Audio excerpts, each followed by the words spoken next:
Hello, Edward, and welcome to our podcast, Made in Tech. We always ask everyone that joins our podcast this: where does this podcast find you? Where in the So world? I'm thank you so much, Well, for having me on. I'm speaking to you tonight from Cambridge in the United Kingdom, where it is dark and for once not terribly rainy. Okay, makes sense. Before we go into the book you wrote, which is actually, I have a question for you.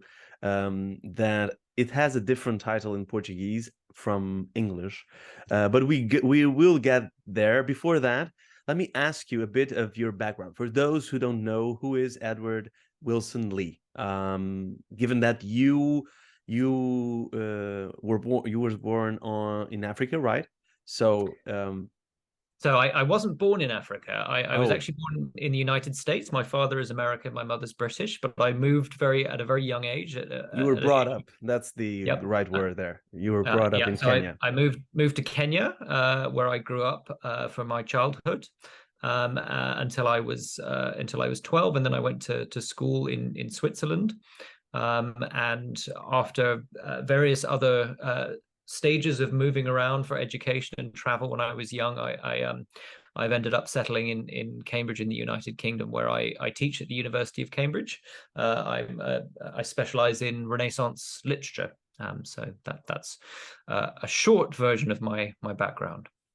Well, before that, before going into the book, I'm always also interested in terms of how you find this area that you work on interesting. So when were you more interested in this area of reading specific books and taking something from them in the Renaissance era? Because it's a very specific era, but I think, and this is a technology podcast, I think it was a very it's not on the news, let's say like that, like the Industrial Revolution, of course. That was like the bigger driver in terms of science and technology. But I really think that discovery era, in terms of going places where you weren't before, has something relevant to it.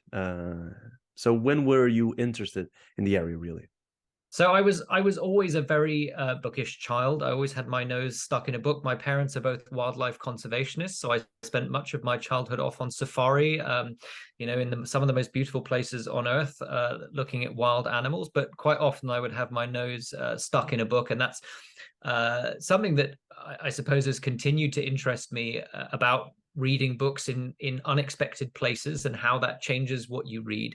So I started as a very bookish child, and I think again, um, during my teenage years, I had a very romantic spirit. I liked the idea of being a poet. I think the idea of when someone told me that the poet laureate of the United Kingdom, and this used to be the case, was paid in wine, that sounded like a great job as far as Hmm. I was concerned. And then I went to university and started to study literature and just get fascinated in. Already in the UK, right? That. So yeah, I did my undergraduate in London, and then I did some graduate work at the University of Columbia in New York, and then came back to Oxford and then Cambridge for my doctoral work. And I became much more interested in studying the contexts and the backgrounds and the meanings of all of these books that I'd loved for so long. But I absolutely agree with you. I think the early modern period, the Renaissance, whatever one wants to call it, is for me just the most extraordinary, exciting period. I mean, not only is it filled with much of the most beautiful writing that, to my mind, has ever been produced. So, Shakespeare and Don Quixote and Camões, the As Lusíadas, and so on and so forth. But as you say, it's also an utterly fascinating period in terms of what was going on. So the printing press, the beginning of print technology, the global encounters with other cultures, the Reformation, the beginnings of what we think of as modern science, and all of these things, all of them happening more or less at the same time and overlapping in very interesting ways. So part of what fascinates me about the period is how these different things, print, exploration, religious turmoil, and new ways of thinking about the world, how those overlap with each other and with the things that are being written, the ways in which poetry and literature are reflecting upon that. Makes sense.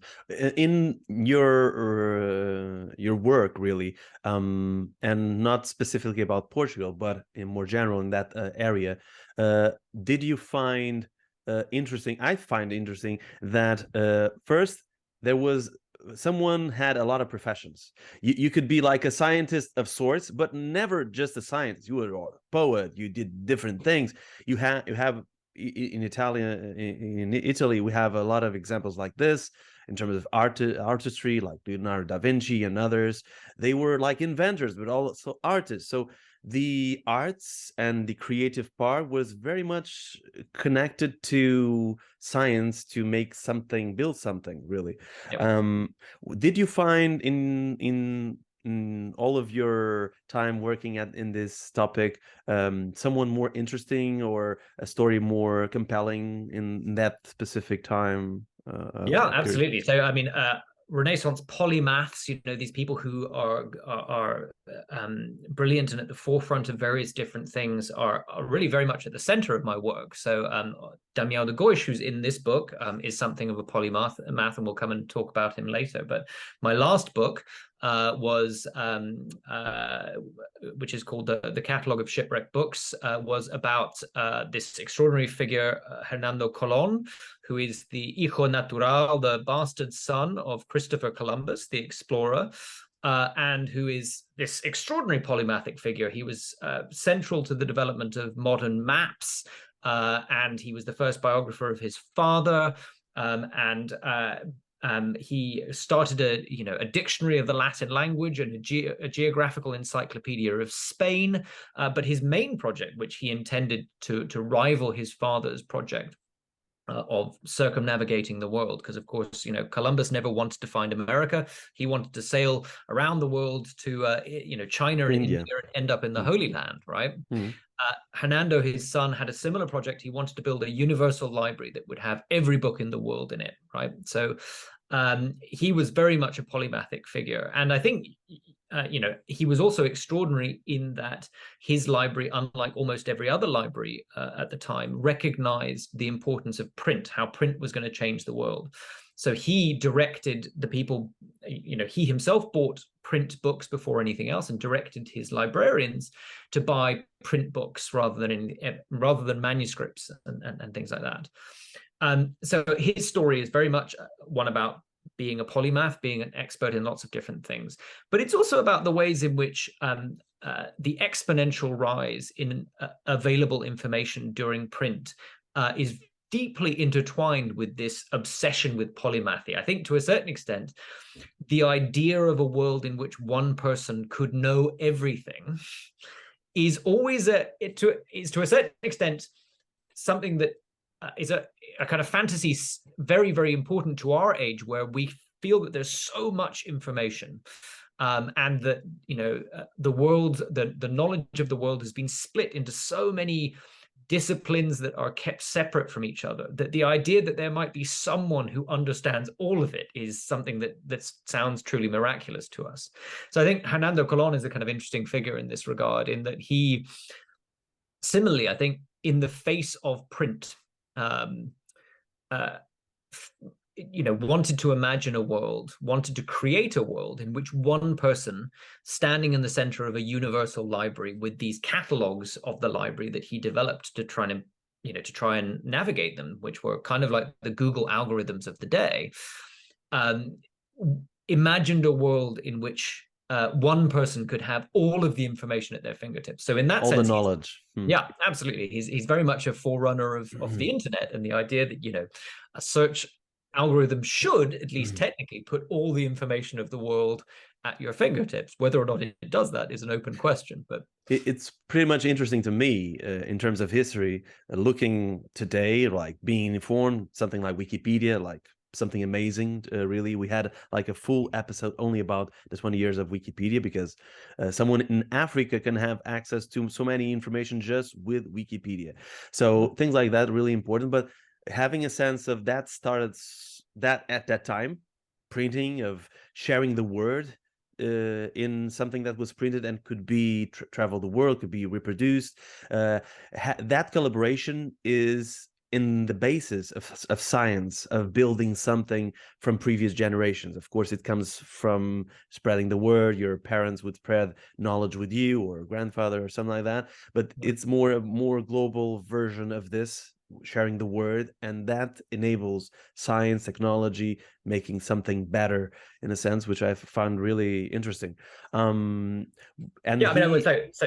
he's from the Ideally it should make everything better, but print, as with the internet, has there are hiccups as well. I think so I think you're absolutely right that print allowed things to be shared much more widely and much more rapidly, and in much more kind of standardized ways, which made it all the more likely that the right person would pick up the right book and carry that idea forward. And of course, the internet can do that as well, and so much faster and so much wider and so much on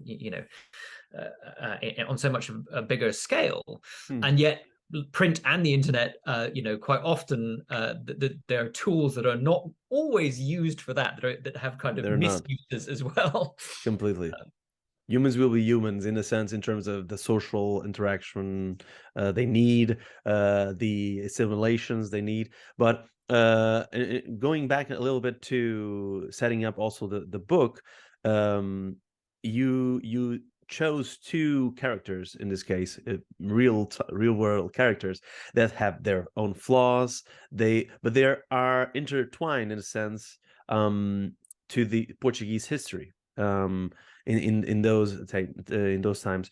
First, why did you chose these two characters? And second, why do you think they are relevant not only for Portuguese history, but even for human history, in a sense? Are they in somewhat relevant for the human history in their very specific situations? Yeah, absolutely. So I mean, the early modern period is obviously the period in which global connectivity really takes a leap forward. Suddenly, there are ships sailing between Lisbon and Brazil and India and China every year, and so the amount of information flowing back and forth about places again exponentially rises. And I'm fascinated by this. So to a certain extent, I was moving from my last project, which was on universal libraries, to this one, which is about global archives, about how does information flow around the world, and what happens to it, what happened to this global information when it got back to Europe. And of course, so it had to be Portuguese figures were the obvious ones to choose for this, because Portugal in this time was at the forefront of this. Most of these new global encounters with previously unencountered people were made, by Portuguese people. So that was the obvious place to go. And yes, so the two central figures of, one of which will be very familiar to your listeners, Luís de Camões, who's the Portuguese national poet, who spends his life, kind of bouncing around the Indian Ocean. He spends time he spends time first of all in Morocco, in North Africa, but then in India, in China, in Mozambique. He goes all over the world, and then comes back to Portugal to publish Os Lusíadas, which is this great epic about the Portuguese age of exploration. So he will be, he in a sense experienced this globalization firsthand. The other character, who may be familiar to some of your readers, maybe, but less so certainly than Camões, is Damião de Góis, who was an archivist for at least for the second half of his life. So he was in charge of the a-torre-dos-segredos archive in Lisbon, which was the first global archive, the first repository of information flowing in from around the world. And so, he was a kind of central figure for, what information came in and how it got stored and what got done with it. He's a fascinating figure in his own right, and we can certainly talk about him later. But they also represent two kind of poles of how to react to a sudden expansion of your world. Camões becomes a Portuguese national hero, but in some ways by creating a nationalistic, Eurocentric story about the glory of European culture that really ignores most of what he saw, or obscures most of what he saw in India and China. It tells us very little about India or China. He's just glorifying the Western view, right? Not what he found there. There's other authors that do that. Fernão Mendes Pinto, it's an author, for example, that emphasizes what he saw in India and other places. Yeah, and Mendes Pinto would have been a fascinating character for this as well. But Damião de Gois, I think, also similarly, despite himself not being someone who visits, he travels very widely within Europe and is a fascinating figure who knows Erasmus and Luther and all sorts of other people.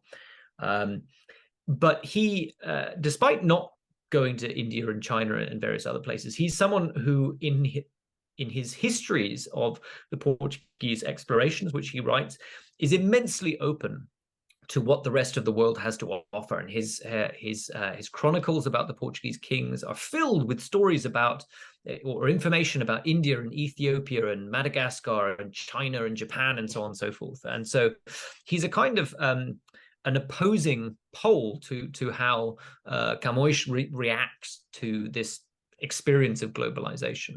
So that's why I chose them. There are so many fascinating. They're different in a sense. The story they're telling is different because one is just emphasizing something that Portuguese did, but in a very specific view. The other is trying to conflude all of the information it has. So a little bit like the other book you had, so more of a collaborative, speaking with others, having the most information. I was one of the things actually we discussed before we started recording was how that period, and I think in Portugal we talk about the discoveries period, the age of exploration, but sometimes I really think people don't realize that Portuguese at that time were always leaving the country for very remote places, and it was not safe. It was hard. It was something really hard to do, and this is the case with Camões, for example, in terms of his experience. Not so much with Damião de Gois, although in terms of Europe he also traveled. But and you have like two very interesting maps at the beginning of the book where you show where the two were. But that said, but the Portuguese were trying at the time to make something better, reach other places to get what? The spices initially, having a better way of life because of the spices, because of the money the spices brings to sell to Europe, things like that. So there's a make the life better aspect of that that's also very much connected to science, and we discussed this because of the ships. You need good ships, good technology to check the stars and see where you are going, and the Portuguese, in a sense, and I don't know if you researched something related to this, but the Portuguese, in a sense, at that time, they were getting the best technology from Europe, not only from Portugal, but from other parts of Europe, and getting some experts down here to get the best technology, go and explore the ocean, in a sense. Did you find something related to this science and make something better in terms of technology aspects in your research? Yeah, absolutely. I mean, so it's a complex story, and I'm not a marine historian or a maritime historian. But no, it's a central part of the story that the nous and the development of technology to be able to to sail in the deep ocean, and to navigate, as you say, when out away from land, where you're not just coasting. So a lot of technology before, you were only able to really navigate if you could continually see land. That was central, and because the Portuguese would never have been able to sail around the Cape of Good Hope if they had not eventually discovered that what you need to do is to sail west and catch the trade winds that sling you around the bottom of South Africa, the southern tip of Africa, right? So exactly. The maritime technology story here is a a central one, and the the map map technology story. And as you say, this is a time of intense competition where the Genoese and the Castilians and the Portuguese and various others, even the British in their own very minor way, or the English in their own very minor way, are all competing for these different for the experts in these technologies and stealing them off each other. Columbus first comes to Portugal, and then and then when he doesn't get much success there, he goes to Spain. Similarly, Magallanes, goes after is poached over to Spain, and so on and so forth. So yeah, there's a lot of kind of technological rapid development and competition for development. So that's a central part of the story. But as you say, the spice trade itself, strangely enough, is a kind of technological story. It's strange for us to think of something that that familiar as a form of technology, but whereas part of what the Portuguese were trying to do by sailing around the Cape of Good Hope was to undercut the spice trade for the Muslims, right? So to take the control of the spice trade out of the Muslim hands, because it was flowing before that through Alexandria and enriching the Caliph and so on and so forth, and afterwards the Ottomans. So they were trying to undermine that. So there was a geopolitical angle. But similarly, yes, I mean, spices are a technology. One of the reasons why spices are such big business in Europe is because they don't have refrigeration technology. So during very long winters, when food stops being harvested in the autumn, and plants don't start to, especially in Northern Europe, don't start to blossom and provide food again until April, May. You have a very long period during which food is very bland and very doesn't keep and is very unpalatable. So actually spices are a way of trying to make the food environment, the agricultural environment of Northern Europe more livable for people by providing preservatives and spices that can make the food better. And again, very interestingly, much like people's reactions to a lot of technologies, which are to begin with very fearful and cautious, that similarly the discourse about spices in this period has a lot to do with the feeling that this is something foreign that is coming in and changing traditional European ways of life, a kind of technology that, whereas foods and consumption used to rotate around the seasons, right? You would eat simply what was in season, that spices and travel and trade are changing that. They're lessening the impact of the seasons, and they're meaning that people, especially during Lent, right? So during this period of the year when usually very little food is available and it's only very plain food, people are eating really delicious, spicy meals during Lent, and this is something that people find very, very disturbing and very, an aspect of globalization which really encroaches upon their lives. In terms of, I want to get into Damião at some point, but before that, when you were doing the research, there's some elements. I like history, and one of the things I've been surprised when reading books and all that is the difficulty some researchers have in having good information at that time about Portugal from Portugal. There's sometimes from different non-Portuguese authors or books, even from that time, better information about what the Portuguese did in different aspects than the ones from Portugal. And from what I've seen, there's two reasons about that. First, there's a very be secret because if the Castilians or Spanish now they would get before Dom Manuel the knowledge of the nows and how the nows worked, that would be like worse for Portugal, because Portugal didn't have the edge. So they burned the nows before, if the Spanish were getting the nows, they would burn. So there were like this element of secret that probably didn't help all the information to get to now. But also the element of, hey, history happens, archives are lost. The Spanish ruled Portugal for a number of years. A lot of things went to Spain, for example, for a number of years.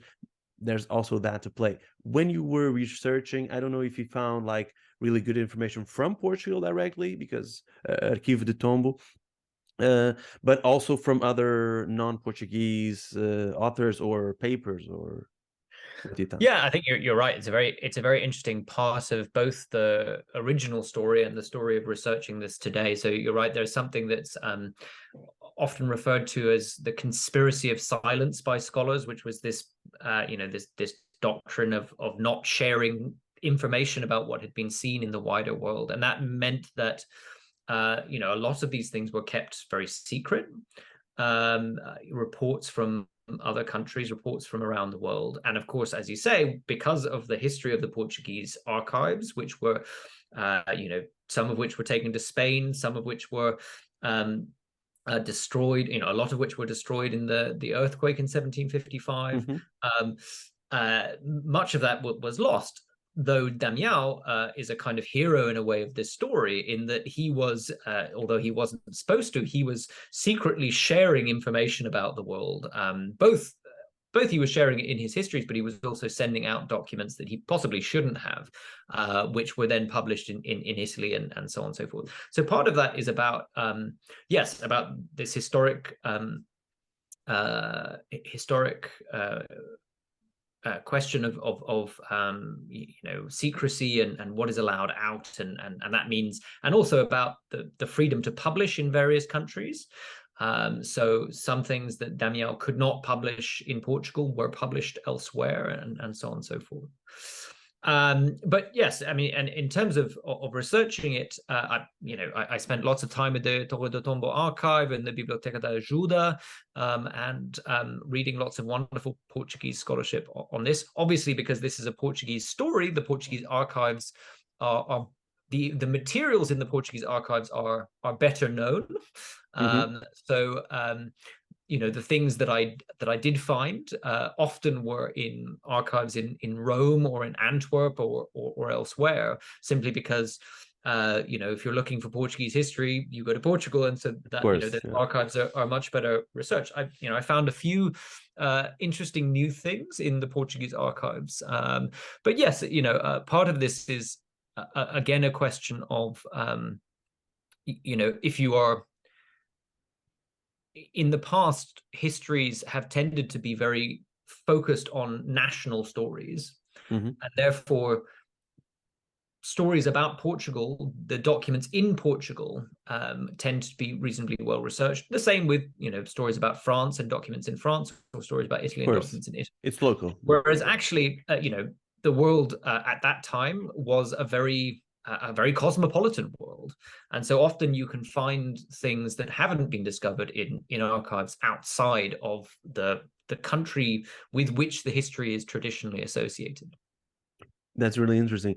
In those findings, especially about Damião de Góis, were you surprised at any moment in terms of research you did, in terms of the importance of some things that he did, in terms of some information he shared with others in Europe, like trying to, because Damião de Góis, I think his thought was, how can I collaborate?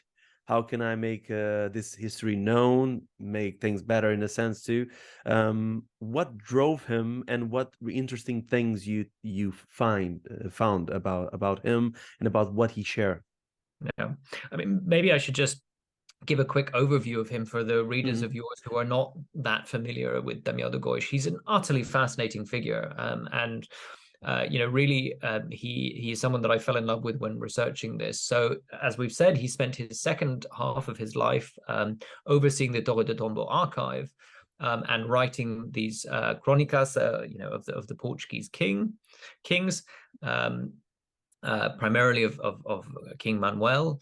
But the first half of his life, he lives this extraordinary cosmopolitan existence, where he starts off as after spending a youth at the court in Portugal, where even there, because Portugal is such a cosmopolitan place, he meets Tupinamba, Americans, Native Americans from South America, and Moroccans from Morocco, and people being sent over from India, and turbans being sent from the Sheikh of Iran, of Persia, to Manuel, and so on and so forth. But after that youth, this extraordinary youth, he goes off to be a factor at the Portuguese trade house, the India House in Antwerp. And from there, his life, becomes extraordinarily connected to all sorts of currents of contemporary European history. So, he's one of the first collectors of the artist Hieronymus Bosch. He becomes a composer of polyphonic music in the style of his great hero, Josquin des Prés. He meets Luther and Melanchthon and many central figures of the Reformation. He goes to live with Erasmus during the Erasmus's dying month. So he becomes kind of connected to all of these things. And one of the things that Damião feels that he can offer to all of these people is some sort of awareness of the global world that he has experienced in Lisbon, living in Lisbon.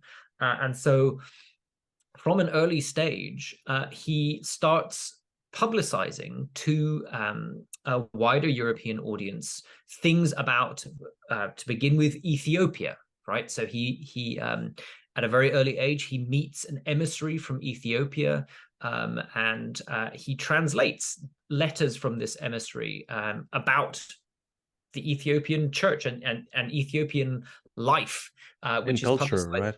Yeah, and culture, which is publicized to a wider European audience, and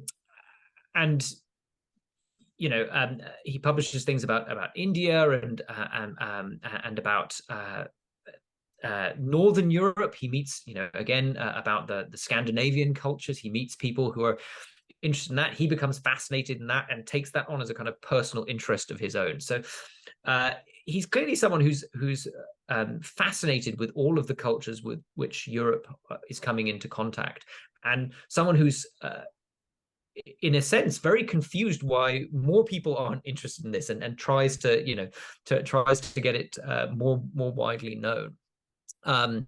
So yes, I mean, I think one of the things that I found surprising about this and important about this story is the extent to which, this is a time at which, on the one hand, Europeans are traveling the world and are encountering these very unfamiliar cultures.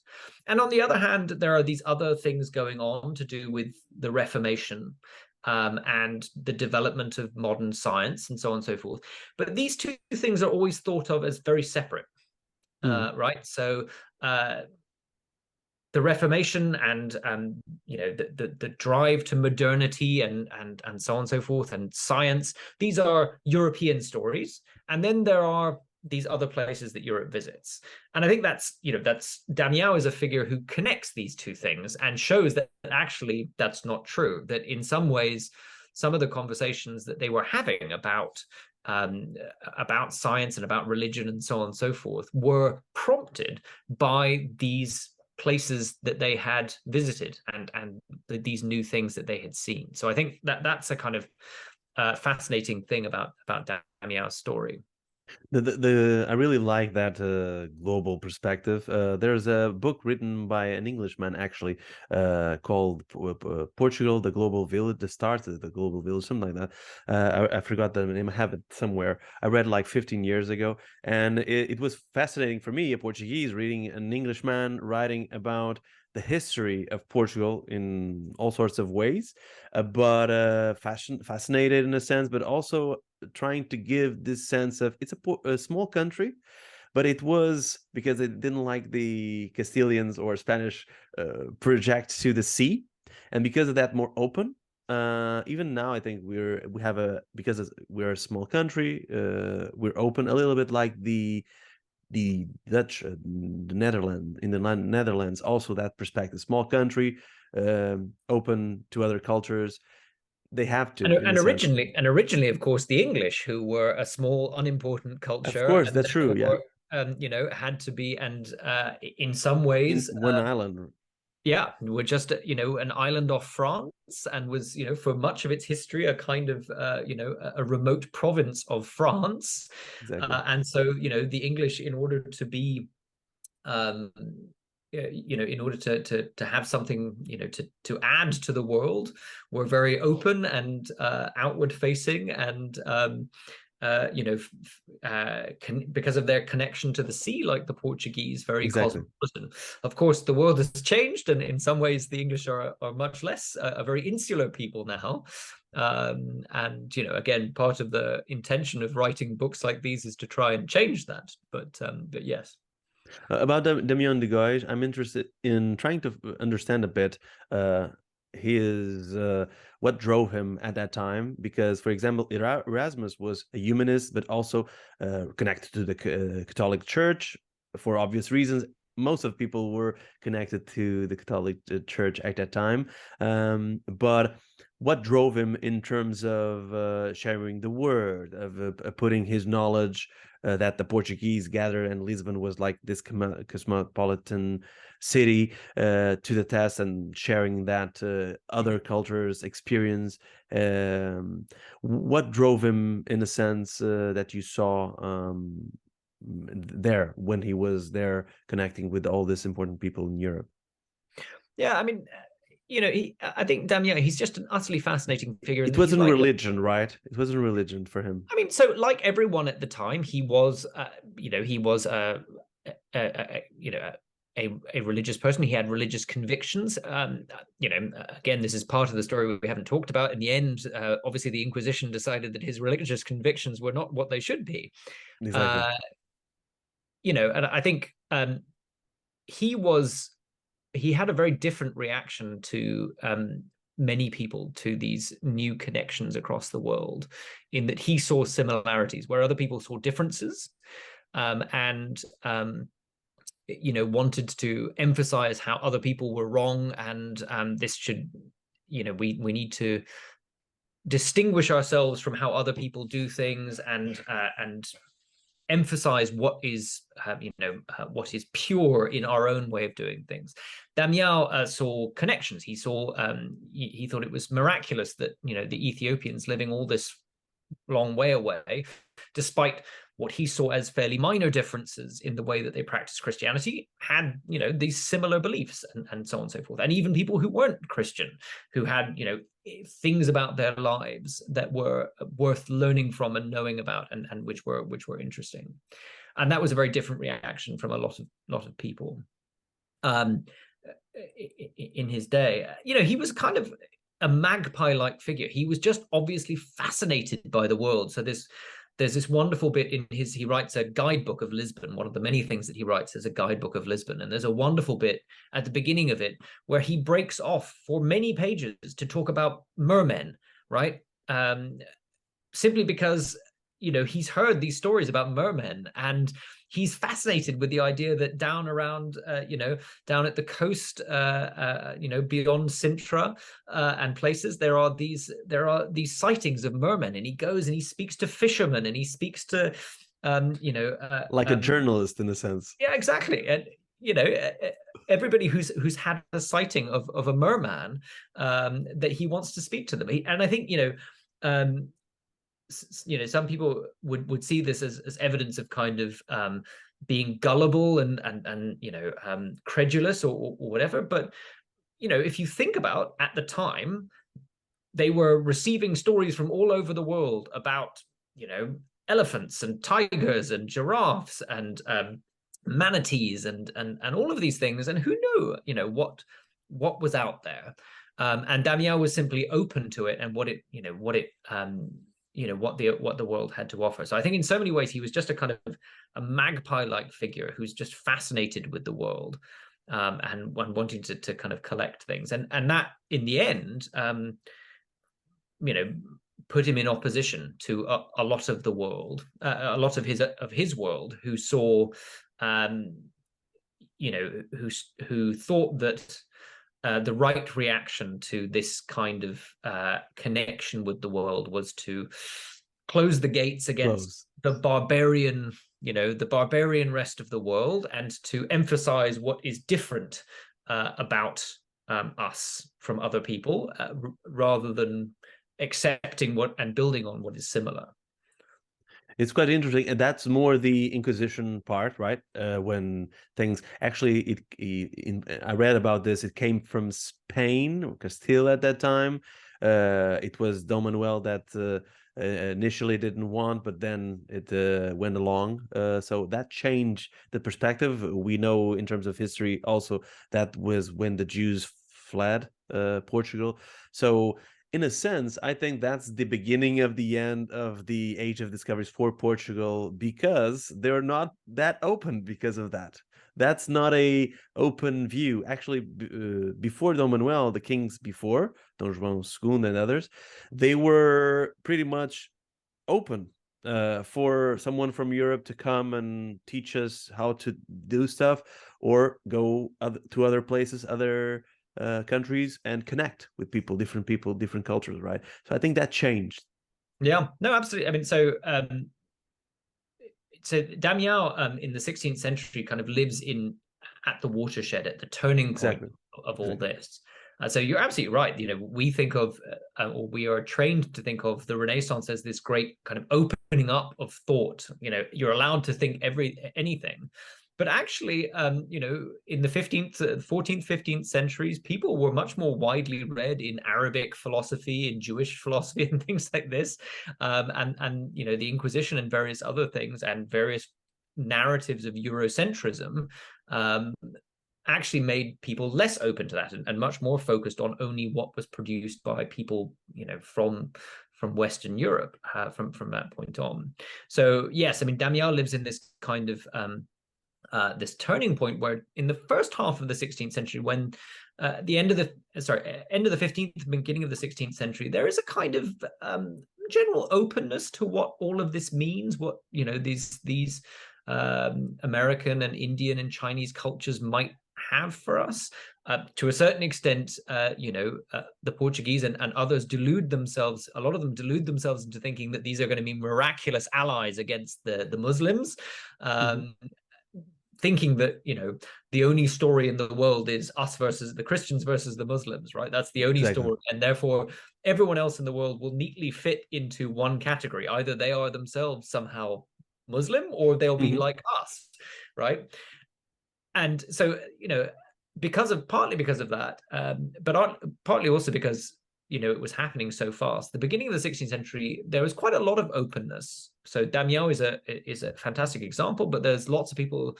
You mentioned Mendes Pinto and Don Juan de Castro. There's lots of these figures who are very interested in all of these different cultures and what they have to offer.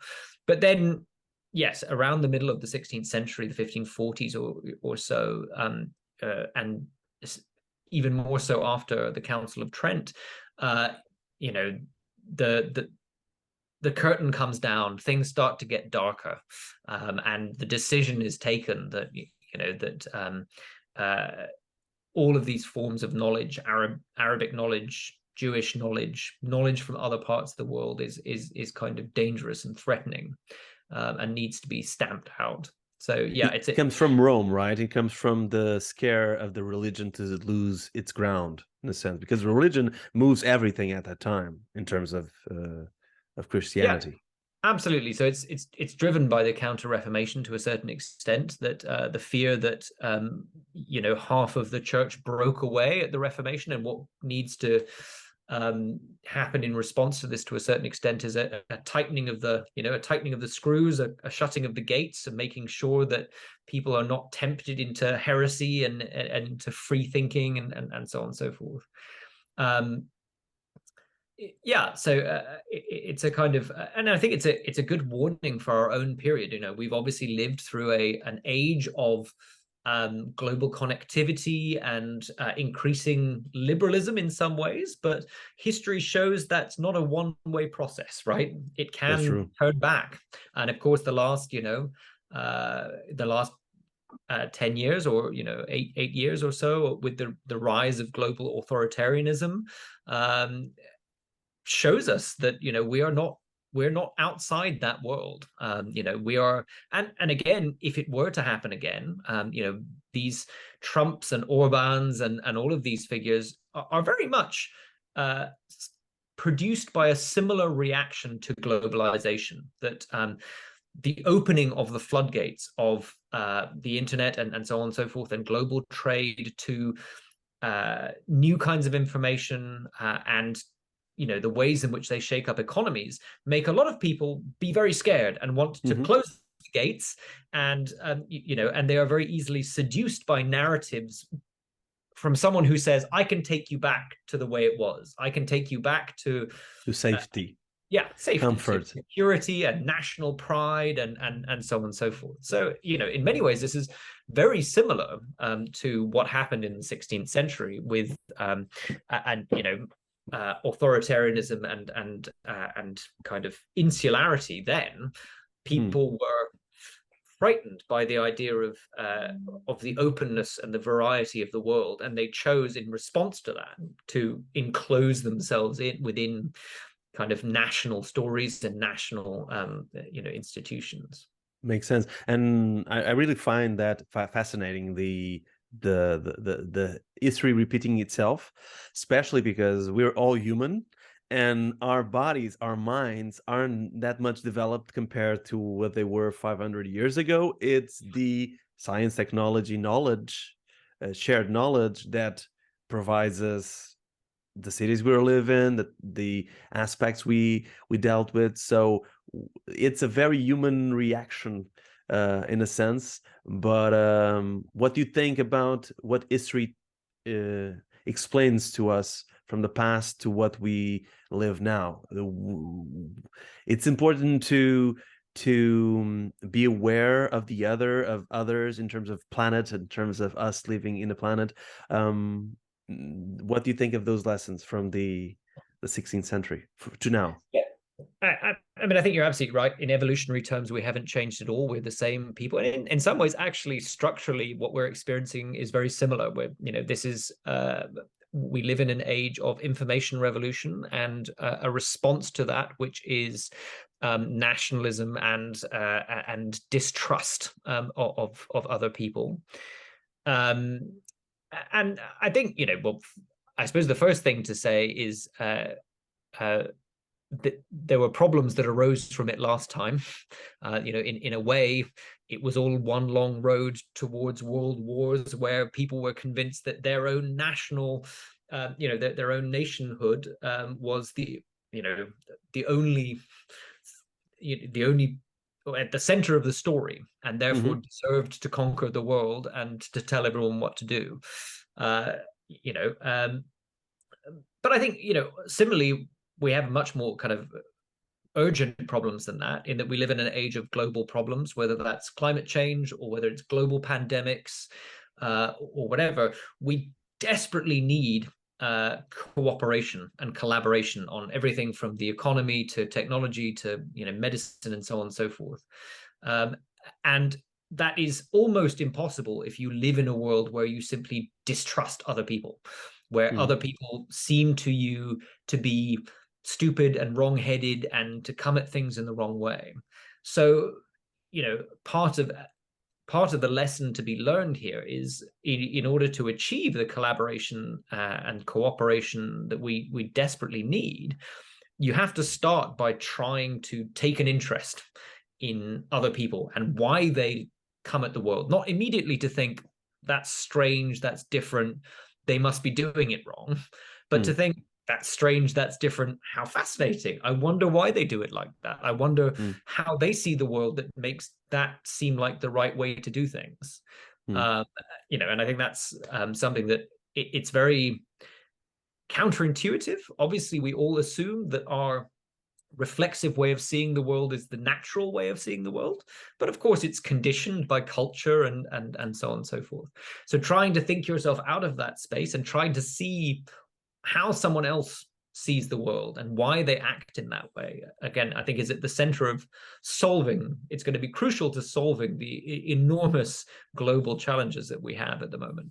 Makes sense. Before we go, we didn't discuss a lot about Camões. Of course, he is a different character, and he has also a very interesting life in terms of he was not that relevant at all in the first years of his life and most of the years of his life, and it was that what he wrote that lasted, that bring him to be a important figure. So he was an observer, Yeah. and being an observer, he knew that putting the information of putting the Portuguese at height and Europe at height was like the main thing, and it did that well. What do you think first of him in general, of your research there, and also of the work he did that remained? Why do you think is still relevant in a sense? Yeah, so Camões is an utterly fascinating figure. He's an extraordinary poet, and at his best, his writing is some of the best, writing of the best, for me, the best age of literature.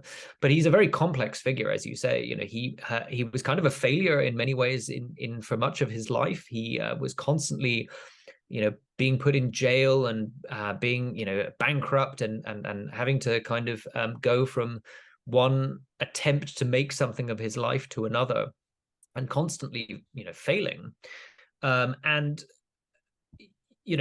he, after his death, he publishes the Lusíadas very late in life, and dies not too long after that. And it's only after his death that he starts to become revered as this kind of iconic figure, because, as you say, he offers, I suppose what Camões intuitively understood is everyone wants to be the hero of a story, right? So if you can offer Portugal a version of the story in which they are the heroes, then they'll love it, Of and that course, yeah. is what that's what he provides. Um, I think it's still an utterly kind of, his writing is utterly extraordinary and worth reading, simply for the enjoyment of his description of what it was like to be on a now in the 16th century, where your chances of survival, as you said, were pretty slim, and you were confronting all of these kind of unthought of cultures. I think, again, part of what we can take from him is that experience of encountering something that is unthinkable to us, and being very aware of how we approach that. How do we start to try and understand that? So I think the Lusíadas is still an extraordinarily kind of potent and interesting work in that way. Just to wrap things up, what are your next projects? So what are you working now in terms of books or even your academic work? So I'm working on the next book, which again is a very, along the same lines of Renaissance culture and the world, but this, I suppose, is taking a slightly different tack from thinking about universal libraries and global archives to thinking about universal languages. So it's thinking about the different ways in which cultures think about beautiful words, the power of words, the ability of words to cast spells and to to enrapture people, to take over, to brainwash people, and how lots of different cultures have interesting ideas about this, and about how all of these cultures confronted one another, or met with one another during the Renaissance. The next book is is centered in 15th century Italy. So sadly not Portugal this time, but I hope other things will give me reasons to spend lots of time in Lisbon and in Portugal, which I love dearly. That's great. Looking forward to that too. Before you go, just one question. We have a lot of people that listen that are making technology, engineers, people that are making technology. What is your advice for them in terms of reading history, reading previous stories from civilization, how we built stuff before? Do you have an advice in terms of those who are building stuff now in terms of technology? Yeah, I mean, I suppose, read things that are unexpected, that are outside of your comfort zone, and try and think about what what that offers that's different in a way. In a sense, one of the compromises of the current digital age is the enormous enormous amount of information on the internet, right? Means it's extremely difficult to think about how are we going to navigate this, right? Similarly, quite similar to during print. And Google's answer to this, which is in many ways a very sensible answer, is to make all sorts of assumptions about what it is that you, as the person searching, want to find, right? So you probably want to find results that are like the results that were pleasing to people who are like you, but again, who live near you, or are in the same income bracket as you, or whatever, right? But this is making all sorts of assumptions about who is like you and who is not like you, right? And also making the assumption that what humans really want is to find more stuff like what they've already got, right? As opposed to actually, certainly for me, and I'm sure for many people, what I want to find is stuff that's not like what I've already got. Exactly. Right. So again, I think, reading history, I'm always utterly fascinated, or I can't resist stories, histories, and novels and films about places that I have no awareness of. Similarly, when I go to a restaurant, if I see something on the menu, I have no idea what it is, I always order it. It has mixed results, but but I think similarly with with history, thinking about why other people, what is very different from you, and why other people did things in that way. I think that's the kind of thinking that leads to revolutions, to step changes, because instead of just working at the same problem over and over again and making the same assumptions about it, reading about people who do things in very different ways can make you revisit first assumptions about what it is that people want, and how they work, and how technologies should work. So similarly, I've always wanted someone to develop a search algorithm that, instead of producing results that assume what I'm like, that produce results that give me what someone entirely elsewhere would think about this kind of thing. That's an interesting perspective. I would add to what you said, something you said before that is related to print. When print was invented and it was out there, it has some relation to internet, to what we're experiencing now. And having some of the lessons that print brought to that time, and we can say print, we can say radio, we can say different types of mediums, of course, but having those lessons at heart, in mind, can help those who are building stuff for the internet, a new medium that is changing things, changing perspectives. So in a sense, you said before something in terms of print that I think is very much related to the changes we're seeing now, as a technology changing the ways people live and experience what they see. Yeah, absolutely. It's a fascinating period to be living through, the last 15 years, and especially for me as a historian of the early 16th century, because the parallels are simply extraordinary. Both the changes that can be so quickly wrought by an exponential change in the amount of information that is available, and how people react to that. and how that changes the world. There are so many similarities between the world of early print and the world of the internet that I keep coming back to. Obviously, as I say, my last book was kind of about that, but it's something that I keep coming back to because it is an utterly fascinating topic. And I really think it shows us how history is important. Just have in mind, knowledge is important, but history in that knowledge is really important to just if you're a curious person, but also just to learn about people and different aspects of living in different periods. So really interesting. Yeah, no, I mean, as the oldest, but probably in some ways wisest saying about history goes, those who do not have history are bound to repeat themselves. So I think that's one of the lessons for our age. If we want to do things better than we did last time, the only way to do that is look at what happened last time. Exactly. Yeah. Less times, because there's a lot of yeah. times. Yeah, So absolutely. You're right. really, It carries on and on. Yeah. really interesting. Thank you so much, Edward. Hope you liked it. Yeah, thank you so much for having me on the podcast. Wow, and I hope your readers or listeners rather get something out of it. Hope so too. Thank you. Cheers. And that's a wrap.